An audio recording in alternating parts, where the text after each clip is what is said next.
కదా మనం.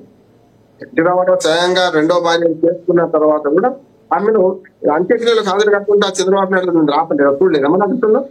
ఇంటికి మర్చిపోయేస్తున్నాను ఒక్క దగ్గర కాదు, చాలా ఆరోపణలు. చనిపోయేదాకా ఈ మొదటి భార్య కొడుకేమైండు, ఈ తల్లి ఏమైంది, ఆయన చనిపోయినాక ఇప్పుడు ఆరోపణ చేస్తున్నాడే. ఆయన బతికుడి పాప ఆయన ఈ ఆరోపణ సమాధానం ఇచ్చేవాడు. నా తల్లి వాడు కాదన్నాడు, కానీ నా భార్య కాదు, నాకు మొదటి భార్య కొడుకు కాదు అని ఆయన చెప్పుకునేవాడు. ఇప్పుడు ఏం చెప్పినా ఏంటంటే సెకండ్ పార్టీ ఒపీనియన్. ఇప్పుడు మీతో చెప్పినా లేకుంటే మొదటి ఆయన మాగంటి గొప్ప భార్య మొదటి భార్య చెప్పినా ఈ సెకండ్ ఒపీనియన్.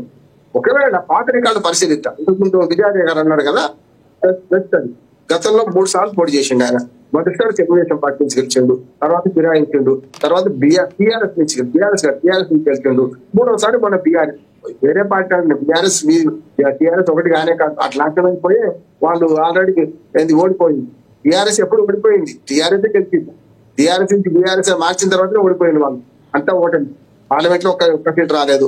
అసెంబ్లీలో కూడా తాము తప్పి కన్ను 39 సీట్లు వచ్చి ఓటు పోయింది. 38 ఇది ఉంటుందా పోద్దా తెలియదు మనకు. ఇక్కడ జరుగుతుంది ఏంటంటే లక్ష్మణ గారు, నేను లీగల్ విషయం చెప్తున్నాను.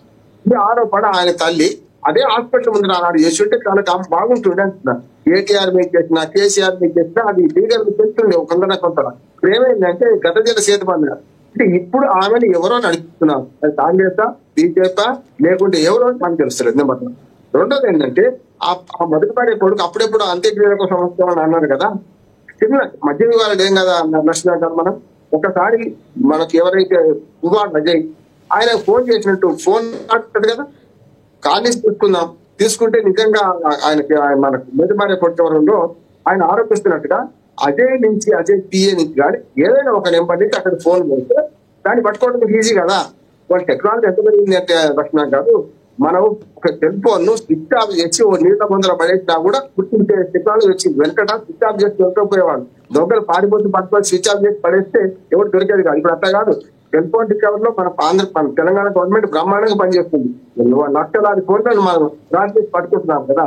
అందుకనే పువ్వాడు అజయ్ ఆయన ఫోన్ చేసిండా మాట్లాడిండా అంటే అందుకు ఆయన దగ్గర ఆధారం ఉండాలి. కాల్ రికార్డు తీసేస్తే కాల్ తీస్తే వస్తుంది. లేదు నిజంగానే అటువంటి ఆరోపణ చేసినప్పుడు ఆయన మన ఫోన్ మాట్లాడింది రికార్డు చేయొచ్చు. ఆయన చేసి ఉంటాడేమో, ఆటోమేటిక్ రికార్డు కూడా అవుతుంది. అది బయట పెట్టండి. లేదు రికార్డు కాలేదు, ఈ కార్డు నుంచి ఆయన ఏం మాట్లాడాడు ఫోన్ ట్యాప్ చేయాల్సిన అవసరం లేదు. ఫోన్ రికార్డు తీసుకోవచ్చు, లీగల్ గా తీసుకోవచ్చు. చూస్తున్నాం కదా ఫోన్ ట్యాప్ వ్యవహారం వస్తుంది, మీరు తీసుకోవచ్చు. మూడోది చెప్తున్నాను అంటే ఆయన భార్య అవునా అయినా కాకుండా సునీల్ పోటీ చేయడానికి అత్త పేరు రాసుకోవడమే ఆధార్ కార్డు ఉంది. లేకపోతే సంసారం చేసిండు, వాళ్ళ పిల్లలు ఉన్నారు, అందరికీ చెప్పాలి కదా సార్. ఆ మాటను బీఆర్ఎస్ చెప్పకుండా అధికార ప్రతినిధులు కావచ్చు సునీల్ గారు అడుగుతున్నారు. ఇప్పుడు ఒకటండి, ఇవాళ మాగంటి సునీతమ్మ గారి అభ్యర్థిత్వాన్ని కాంగ్రెస్ ఎక్కడ తప్పుపట్టలేదు, ఎక్కడ కూడా అడ్డు రాలేదు. మేమేమంటున్నామంటే ఈ ప్రశాంతంగా జరుగుతున్న ఎన్నికలలో వీళ్ళ కుటుంబ తగాదాలు అనేది ఎన్నికలను కొంచెం డిస్టర్బ్ చేస్తున్నాయి. సో దీన్ని ఏదో వాళ్ళు కుటుంబ పరంగా పరిష్కరించుకోవాలి. మీరు ఇందాక అన్నారు మాగంటి గోపీనాథ్ గారి తారకు పెద్ద మొదటి భార్య కొడుకు పువ్వాడు అజయ్ ఫోన్ చేశాడని కారణం అంటే గ్యారంటీ ఏముంది అంటే ఖచ్చితంగా ఇప్పుడు విచారణలలో అన్ని బయటకు వస్తాయి. ఇలా కేటీఆర్ పేరు కేసీఆర్ పేరు ఇంకో సునీల్ పేరు చెప్పొచ్చు కదా. ఆయన పర్టికులర్గా ఆయన పేరు ఎందుకు చెప్పాడంటే ఖచ్చితంగా ఆయన ఫోన్ చేశాడు కాబట్టి ఆయన పేరు చెప్పి ఉంటాడు. 100% అవి కూడా మనం విచారణబద్ధంగా అన్ని బయటకు వస్తాయి. సో ఇక్కడ జరుగుతుంది ఏంటంటే అండి, ఇవాళ వీళ్ళ ఫ్యామిలీ ఇష్యూలో వాళ్ళ మదరు ఆనాటి నుంచి మరి ఎందుకు వేచి చూసింది, ఇలా వాళ్ళ కుటుంబ సభ్యులు ఆమెను ఎవరు రెచ్చగొట్టారు, ఆమె వెనకాల ఎవరు ఉన్నది అనేది మీరు అన్నట్టు నిజంగా బయటకు వస్తుంది. మేము ఏనాడు కూడా చచ్చిపోయిన దివంగత నేతకు వ్యతిరేకం కాదు. మనం రాజకీయాలనే చూస్తున్నాము. మా ముఖ్యమంత్రి గారు పెద్ద మనసుతోని దీన్ని నేను వివాదాస్పదంలోకి చేయదలుచుకోలేదని చెప్పిండు. ఇవాళ బీజేపీ ఏదైతే రాజకీయానికి తెరలేపిందో నిజంగా వాళ్ళు బీఆర్ఎస్కు బీజేపీకి బీఆర్ఎస్ సమాధానం చెప్పుకోవాలి. వాళ్ళ మధ్యలో ఉన్న అంశాన్ని కాంగ్రెస్ పార్టీకి రుద్దదు. కాంగ్రెస్ పార్టీ ఒకటే అంటుంది, ప్రజాస్వామ్యంలో ఈవెన్ కాంగ్రెస్ నేతలైనా కానీ తెల్ల చొక్కా వేసుకున్నప్పుడు మరక లేకుండా చూసుకొని స్టూడియోకి రావాలి తప్ప స్టూడియోకి వచ్చినాక చొక్కా ఇప్పితే బనియన్ కనబడుతుంది.